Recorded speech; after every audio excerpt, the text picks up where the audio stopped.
Here at Composite Center, I trying to push the boundaries of manufacturing of composites. One example of such an approach is to go into composite manufacturing all the way from gaseous materials, using gases as raw materials and directly printing composite structures, maybe in the future printing aircrafts or a car straight from precursors like methane.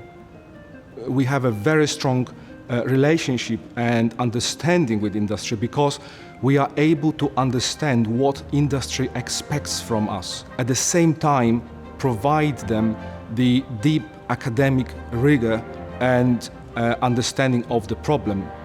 At Cranfield, we're looking to increase automation within the composites manufacturing, which will hopefully increase the rate of production and thereby bring costs down. But the added advantage of automation is that we should be able to improve the quality of the product.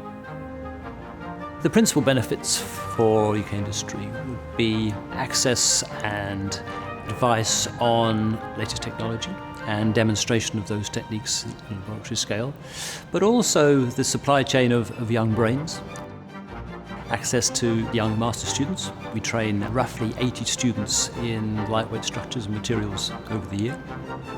All students are involved for 4 months through the summer, closely working one-to-one with a research partner, industrial partner, and a Cranfield supervisor, and they address real-world problems, and many of those carry on with those projects either as for the company or further research here at Cranfield.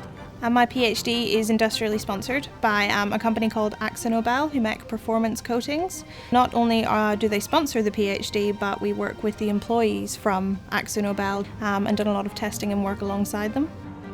There are a lot of benefits to work with our center. Our academic staff is experienced in working with industry, understanding what industry demands from a research program.